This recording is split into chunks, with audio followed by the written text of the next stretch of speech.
billion shillings channeled towards manufacturing. These areas are poised to experience significant growth if well funded. Because at the end of the day, manufacturing is where we create the most jobs. And if we can expand manufacturing and ensure that we take advantage of the African continent, that alone can be able to push our country into upper middle income economic status as soon as possible. President Uhuru Kenyatta has anchored infrastructural development as part of his legacy with standard gauge railway, the Lamu and Kisumu ports, and kilometers of roads made across the country. Amidst all this, the big question remains: are these infrastructural projects going to help us increase imports, or are they going to help us to increase exports? I think the bottom line is to ensure that the country enhances her productive capacity, so that we use the port of Lamu, we use the port of Mombasa, and the port of Kisumu to sell more of Kenyan products outside of the country, rather than importing. Currently, as we speak, the country imports 3 times more than what we export. Even as the president finalizes on his legacy, some Kenyans are concerned whether he has done enough to eradicate corruption. Everything has gone up. Although the president is trying so much, but the people who are behind him are still pulling him back because of corruption. The Big Four agenda is a very good initiative brought about by the president. And I think, however, it has been hijacked following the current political temperatures in the Republic, and which is something that should not be embraced. Ningekuwa president, my friend, watu hiyo pesa yote ingekuja kwa wananchi wa kawaida. Wasirie sana.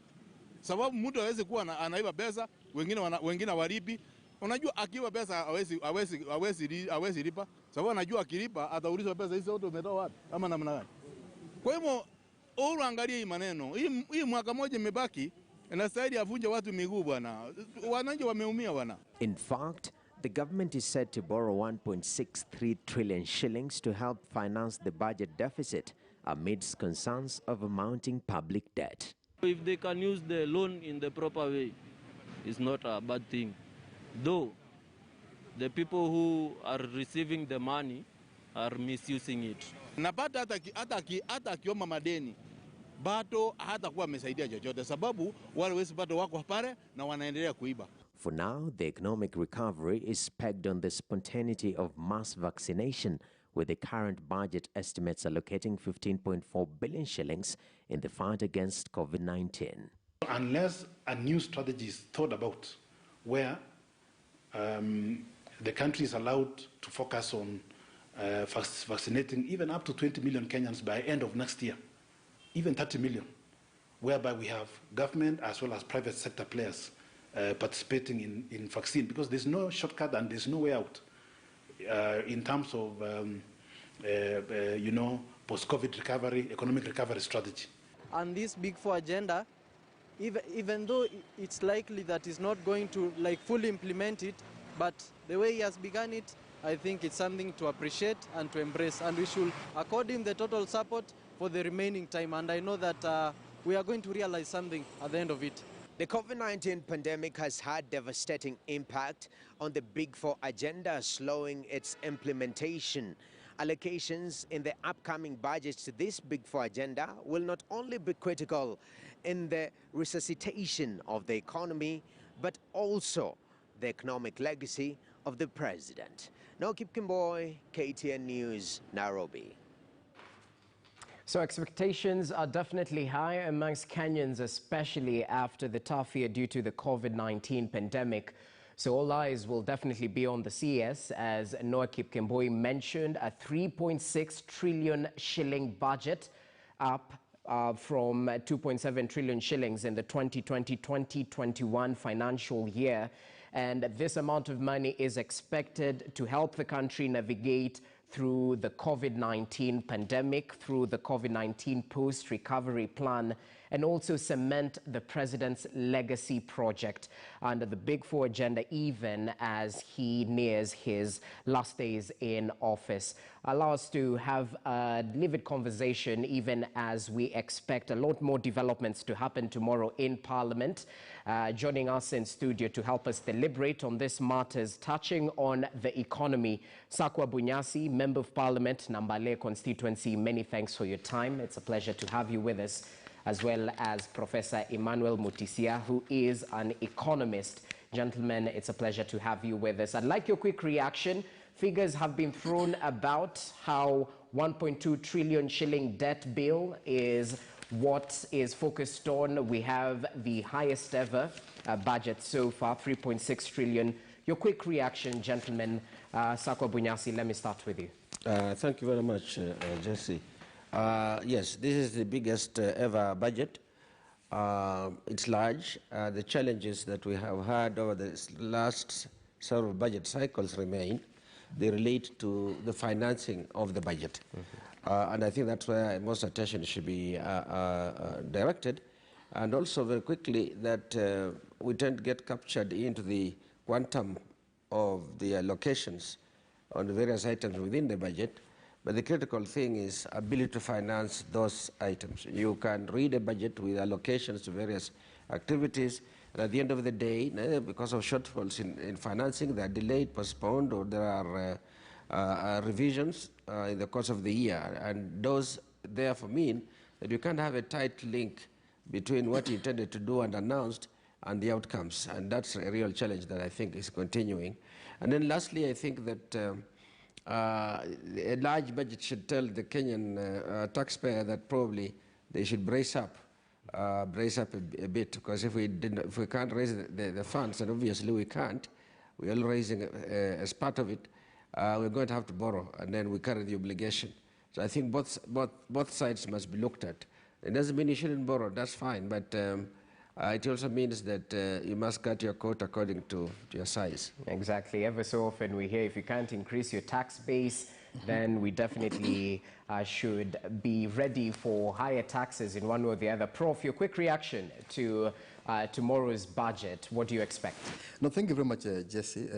I do concur with Mheshimiwa that the current numbers that we are seeing, and that of course have been shared across, of a budget of 3.6 trillion shillings and tax revenue of 1.8 trillion, and of course debt repayment of 1.2, tells you that things are not so good with the country's economic status. However, we should sort of ask ourselves how this budget is going to be met given the prevailing conditions that we see at the moment in the country. Of course, what has been exacerbated by COVID-19 pandemic. Two things, of course. One is this is the end of, this is the last budget of the current government. So we're talking about legacy. And of course, certainly legacy comes into perspective when you complete projects that you started. And that is what we'll be looking at moving forward. However, the question would be, what would be the priority focus for the government, given the amount of money that is on the table? And certainly, of course, we'll be looking at areas like agriculture, manufacturing, health. Manufacturing, because one of the key areas that we want to see is the number of jobs that can be created for our people. Again, the economy is not so good. Most of us have lost their jobs. So getting more jobs, more decent jobs, or more decent employment for the young, and the rest of the population will be critical. Certainly also, of course, looking at the health part of it is going to be important, because we need to build a healthy human capital that is going to drive Kenya's economic development moving forward. Exactly, and that's the main goal. Let's talk about what the Standard has gone big with today, why there's nothing to smile about, and it's tough math, as they've mentioned, Sakwa. Out of every 100 shillings collected, roughly 70 shillings will go into servicing debt. The debt issue has been a main focus ever since the Jubilee government did come into power. How would you say we've been approaching this debt issue? Because right now, looking at the numbers, 1.2 trillion is the amount of debt repayments in this new financial year, and the amount of money the government is expected to collect is 1.8. It is tough indeed. First of all, I think that we are focused too much on the expenditure side and build hope, as every executive tries to do, build hope in the minds of the people that we're going to be a fast-growing middle-income country, see how much we're going to spend a year, and that will mean jobs and so on. We didn't pay or talk enough about its financing. as well as the cumulative aspect of what each government has inherited from the previous one. Very little attention was paid to that. Then also, of course, there are two more things that are very important in Kenya.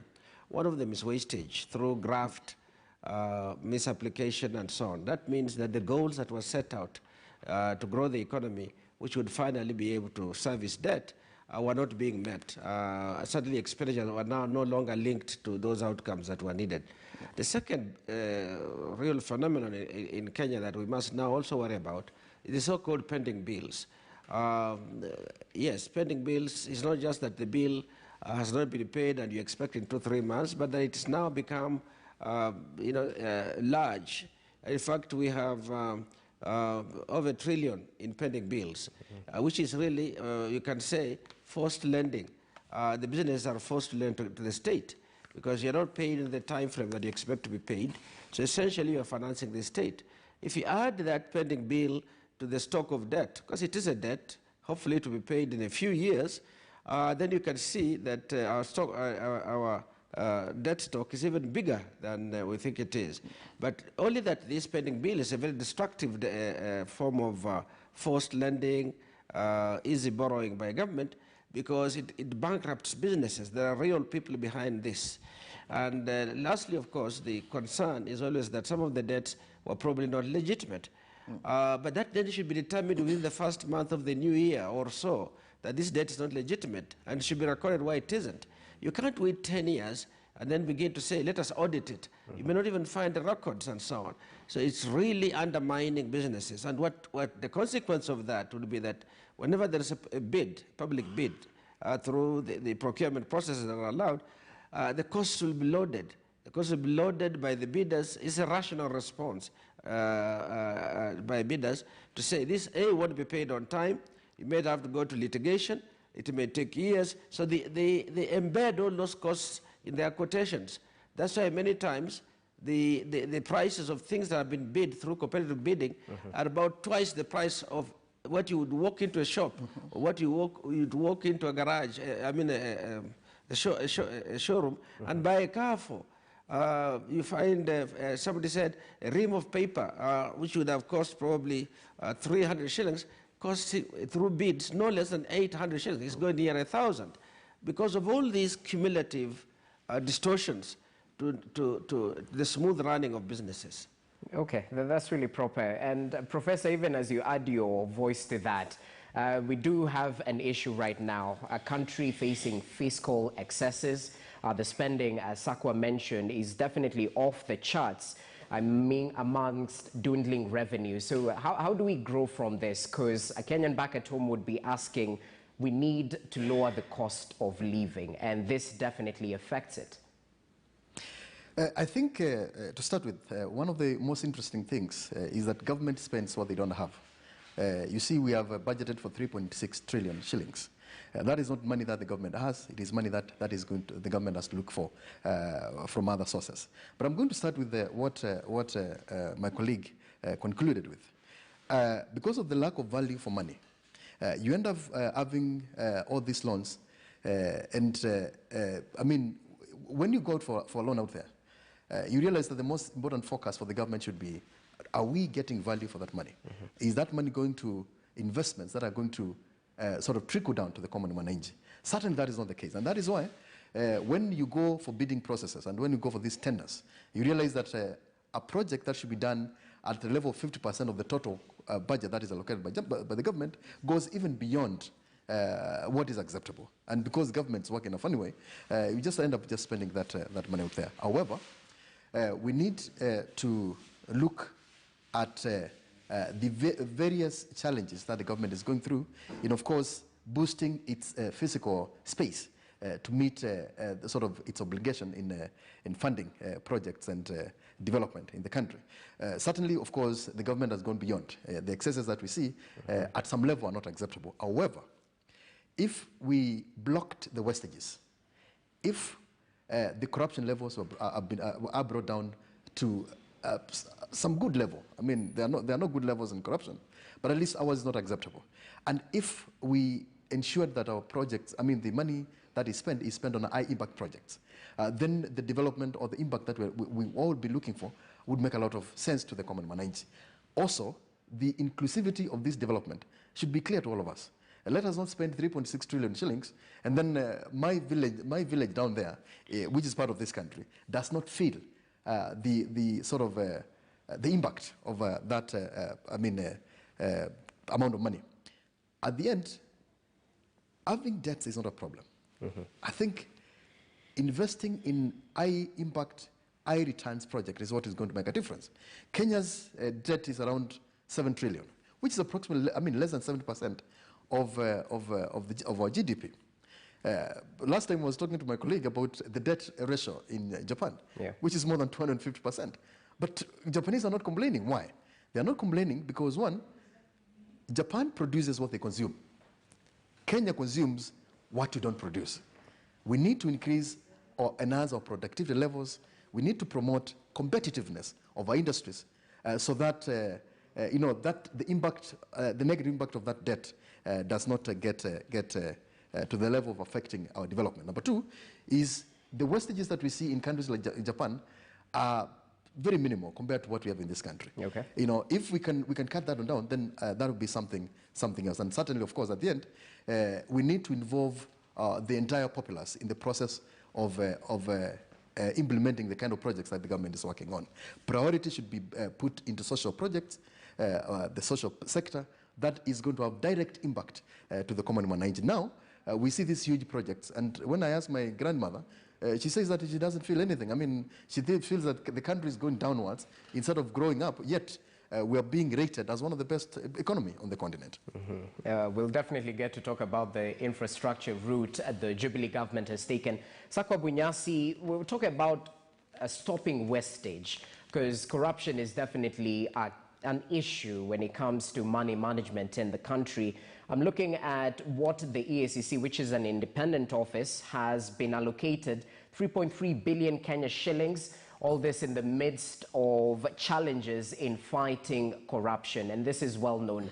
What's your take on this? Is Parliament the missing link? Would you say the laws are not there? Is it implementation? How do you look at it?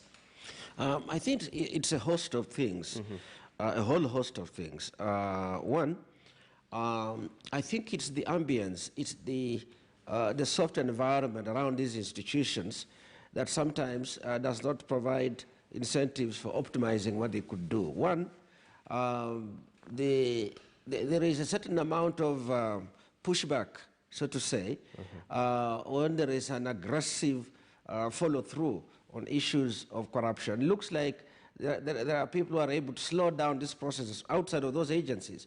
Look, the round we had when they targeted counties, for example, and we had many governors dramatically arrested and so on, and then everything just went dead. They can't say they're investigating. They're not investigating. They had the information.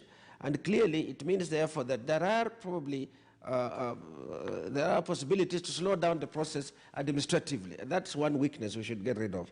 The second one, we should get the link between the various components of enforcement, the EACC, together with the DPP and the DCI.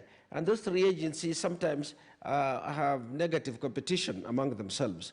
They should really be working in unison. Each one is independent. They can exercise their own judgment, but they must be acting in unison. Only if they act in unison can they have synergies around the capacity of each of the agencies supporting the other by good investigations, timely investigations, and so on. The third one is that they are actually the expectation of what the DCI should do is probably rather large relative to their capacity or maybe the style of work. I don't have the finer details in there. What I see is the outside part of it, that they're not able to pick up things and follow through. They can pick up a new thing and the headlines, we see headlines, but after that they don't seem to have the investigative capacity of a quality that the DPP would accept. And I do not know, I feel personally that given our circumstances, the DPP must do more in the exercise of his independence. He must do more to prioritize areas of the greatest impact of waste. I get a feeling that Whenever, for example, the executive has been unhappy about somebody or some sector or something, the DPP swings into action until that is off the headlines. Then again, he does relax. That was true of the previous DPP, and it's more true of the previous DPP, but it's still an issue. I think that it's a work in progress. These officers are a work in progress, but I hope that we are targeted towards beneficial. Let me just conclude by saying that the one thing that is lacking is the punishment for corruption at its worst is not good enough. Okay. We like to copy countries like Korea. We say, oh, such and such a year, and these years are always we were at the same level as Korea. What happened? These countries stamped out. They did not eliminate corruption, because you can't quite eliminate. You aim to eliminate. But they have, as you have seen over the years, they have taken to court. Sitting presidents have resigned because of it, and they have been charged. And I think the one recent one is going to serve a prison term. Even China, whose style of democracy is not the same as that for which we are aiming to have, has, I think you can say, a zero tolerance to corruption, and extremely senior people have had to be forced to leave this world, as it were. It's extremely severe. But ours is really, if you have the money, you can keep it off for a while. And I can tell you, it's biting. It's biting very hard. Okay. Prof, add your voice to this accountability issue, because we've heard of terms like corruption fights back, and it fights back even harder. So when it comes to accountability in the Jubilee government, even on cutting non-essential spending, are we getting it right? Well, yes. I think we certainly have a big problem as a country when it comes to the fight against corruption.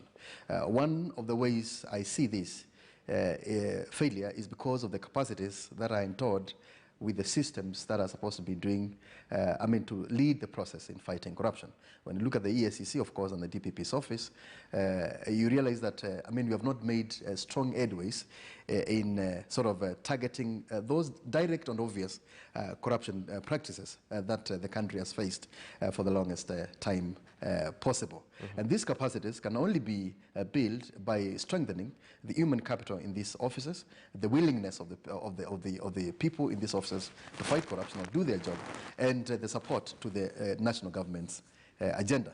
One is left to ask, when ESCC is fighting corruption, or when the DPP's office is fighting corruption, is it that them as officers are more corrupt than the people outside the offices? Because some of the cases are very obvious. We've seen them, and it's easy to track transactions of corruption in the system, because they're not carried in guineas across the country. They are transacted through national and, of course, international channels of financial transactions. But having said that, I would also like to point out that we Kenyans are also in the same boat, because if you ask a young man what they would want to do, or which office they would want to work in, certainly everybody want to be a member of parliament or Senate, or they want to be in an office of the government where you can go and sit and keep your jacket there and show people that you're in the office, and then come up with the opportunities or create opportunities of stealing the same resources that we're supposed to be to protect. Okay. If we move our moral fabric to a better level, if we stand up as a people against these corruption practices, and if we behave like these countries that have been given as examples, South Korea, for example, we have Singapore, we have China, we have Japan, in which if you are a leader and you are accused of corruption, and really if you know that you've made a mistake of not even stealing $1 million, just stealing $10,000, $1 million shillings, some of these people, some of these leaders in these countries commit suicide because that is to show their public shame towards misuse of public resources. Okay. In China, as my colleague has put it, you are incarcerated forever. You are there. It doesn't matter who you are. It doesn't matter how much money you have in your account. You are put in there in jail for years, and nobody has the capacity to get you out. But today, if Honorable Sakoya goes in, we'll be the first people to go and fight, even when you know that he's stolen the resources of this country. Us, his friends, will come in there and say that, the bail is $1 million shillings, and I'll be the first one to put that 1 million on the table, even when I know that we have he has sort of misused public resources. Okay. What we need, Jess, we need to bring the public and the government together. Everybody must take responsibility in fighting corruption and wastage against the resources that we have on the table. Otherwise, we're just going to keep on talking about South Korea, Malaysia, Singapore, the Asian tigers, who Kenya were at the same level in the 1970s or 60s, who have gone leaps ahead of us, and whom, if we are to catch up with them, a lot has to be put in place. So goodwill, political goodwill is definitely a key factor in the fight against corruption. You brought up a thing, Prof, and I want to cross this question to Sakwa Bunyasi right now. In terms of the development projects that are brought up by the government, and the talk outside there is most of the expensive loans go into this big infrastructural projects that take too long to become viable. And he used an example, asked the grandmother what the road is helping with, and they'd say, there's no change as such. So is it logical to use this, this reason that you will enjoy better standards of living later on, it will pay off in future, hence let's continue with this expensive spending? What's your take on this? There is always a sacrifice when you are doing long-term development that each generation gives to the next one, as it were. Okay. Sometimes you do it without even thinking. You do so for your children. You're investing in education now so that maybe in 20 years' time, there may be some return. You're improving your house so that for the next 50 years, you don't have to build again, and that kind of thing. I think that's a normal human and institutional process. And it is possible, of course, that some very large going to projects now, some large projects may have their returns, their yields of probably 20, 30, and even longer than that, dams maybe 50 years and so on. That's not a challenge by itself. The challenge in it is that if you're financing it by loan, then you match the loan terms more or less with the longevity of the project. Not if it's a 50-year project, loan won't be 50 years, but probably it should be 20 to 30 years, long term. So the long-term investments are funded by long-term borrowing, if borrowing is the one in question. And if you borrow, if the term is very long, and with the inflation, the real cost is quite low. So that's why people like to stretch out the term repayment. The part of the challenge we have had is that the terms on which we have borrowed over the last 10 years, perhaps a little longer, give or take the period, have not, in a sense, met that principle of optimizing the longevity of the loan and perhaps how low the cost is and so on. Now, that's one side of it. The second side of it is that then you must also choose, in addition, projects whose without being technical, rate of return, whose benefit stream exceeds the costs over its lifetime. Okay. That can be calculated easily. That, kids who are going to school now, universities can easily figure that out, and many of our accountants and others also know how to figure out the cost of this. They call them capital projects in accounting. Now, the problem we have had is that the rigor we used to have in this country, as long ago as 40 years, and at that time, the Ministry of Planning had even started a special program, what they used to call a Bachelor of Philosophy in project planning and management, which brought in people from different sectors just to deal with how you assess the viability of projects so that our pipeline was robust. It had projects that, at the best information available, would yield a positive rate of return. That culture has gone away. It went away at a time when we began to think about structural adjustment and policy packages, and we said, but if it's just policy-based lending, the rate of return analysis is too narrow about it. We are looking at the big social picture. So we became fuzzy, as it were. And then projects came in, and we had lost the skills. So we have a whole, I want to call it, it's a strong word, a chaotic setting there. And that's why part of what we are proposing is that the entry or the gate must be one that goes back to the culture of assessing the relative returns, benefits versus costs, on this. Anyway, it is policy. There are many other ways of even analyzing policy. Who are going to be the losers? Who are going to be the beneficiaries? To what extent? What are the tax implications? How do they affect? There are very many questions that are not very sophisticated questions. They are just decent questions to ask if you're managing an economy. I think that rigor has declined. Okay, that's well noted. And even as this happens, I mean, over 5 million people in the informal sector actually lost their jobs. That's according to FKE in August 2020 alone. So one of the challenges that Ukur Yattani will be facing is to spur economic growth. Now, Professor, taking a look at the key priority areas in the next financial year, of course, allocation going to the Big Four agenda. We definitely have infrastructural projects also getting focused right there, post-COVID-19 economic recovery strategy. What's your take on all this in terms of spurring economic growth? Jesse, I would like to look at this from, various perspectives. But before I get to that, when you talk about infrastructural development, I think the most important thing is to understand that the government is there to create a conducive environment for citizens to build, to get involved actively in national development. So when you look at the loans that the government has acquired, the purpose of that is not to put those, monies or resources to the pockets of people. And getting returns from long-term projects, of course, takes a lot of time, just like any other business. Now, looking at the recovery process and the proposals by the CS, there are two areas that we need to sort of focus on. One of them is the economic recovery part of it, which, of course, now brings into perspective the number of jobs that have been lost for the last 1 year because of COVID-19.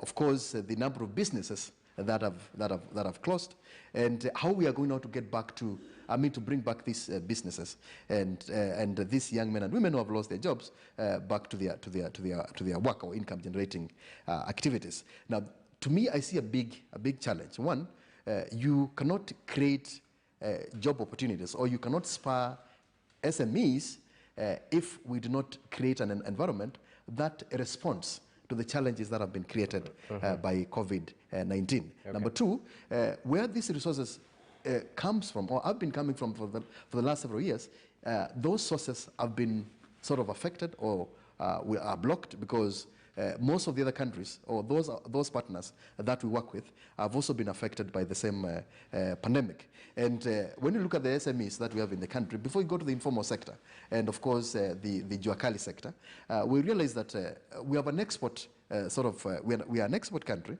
where, of course, we deal with flowers and many other products which are dealt by the bigger players in the market, but also these small-scale entrepreneurs. Right. Now, to support those, the government must sort of come up with an economic package that is going to support them, inspiring their businesses back to life.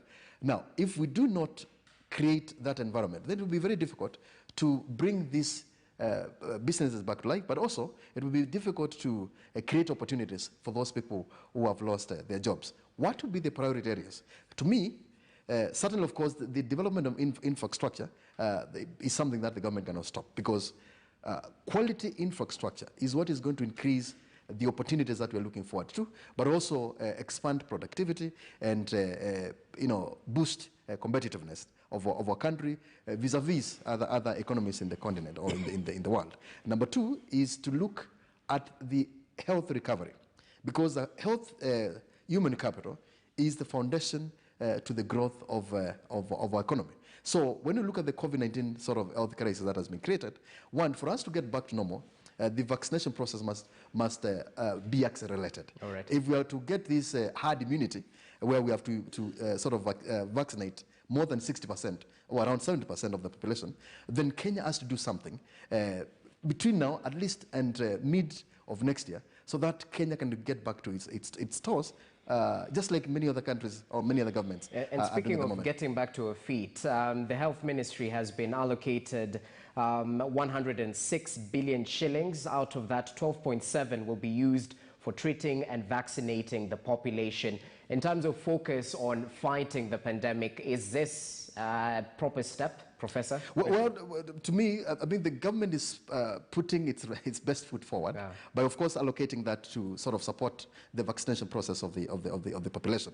So that amount, if put in place, or if it is sort of properly spent, I do expect that most of us will be vaccinated. Okay. And of course, with support from the WHO and other countries like the US, who have now started donating their vaccines to developing countries, this would at least take us to a better level. However, our problem is not very much about allocating monies. It is very much about spending that money for the right purpose and making sure that at least we get the best out of the expenditures that are involved in the process. Okay. Sako Bunyasi, let's talk about financing now. And we had deliberations earlier on the Finance Bill 2021, some of the VAT measures that want to be put in place, VAT on bread, milk powder. We've also talked about the imported motorbikes, and some of these measures have been described as anti-Wanjiko. I know taxing is important for economic growth, but do you think we're overburdening the base? Yeah, thanks, Jesse. But just allow me to step back only half a minute. Okay. A colleague of mine yesterday on the floor said that he is the chair of Public Accounts Committee. They were presenting the annual accounts as of June of 2018. And he said that there is an interesting relationship between the development vote and the consequent corruption. Okay. That agencies that get large development votes have also got large corruption. So that positive relationship is very unhealthy, which means that people who actually budget this money and follow through to get the money. That is, which makes it really easy for investigative and enforcement agencies to look at. The second part, and what I think Kenya must really get out of, we must fully budget for strategic expenditures like the COVID vaccines. And if we do get any help, like Professor was saying, if we get any help from WHO or the Americans, we can then substitute our own financing for theirs. But what has been most unsatisfactory is for us to be waiting for donations. We've got them from India, we've got them I don't know from where. And India is a much bigger population with huge problems, but they're of course sacrificing for us. No, we ought to let go some of our huge projects. Just one may be enough, those big 60 billion, 50 billion projects, and fully fund our vaccination program, and then ease off as we receive donations, ease off as we receive grants and so on. But let me go back now to the question of financing the budget. I think sometime last year, for the first time, not the first time, in the recent past, there was loud noise about the levels of taxation, focusing on VAT, when it was moved back from 14 to 16%. It symbolized an unwillingness by a population that felt pushed in a corner given the poor performance of the economy at the household level, and they felt taxation is too much. Now, but governments favor VAT because it's easy to collect, relatively easy to collect. They also, that's why, for example, they also favor fuel levies because you can collect them at source relatively easily relative to others, and the cheating at collection point is not that big. But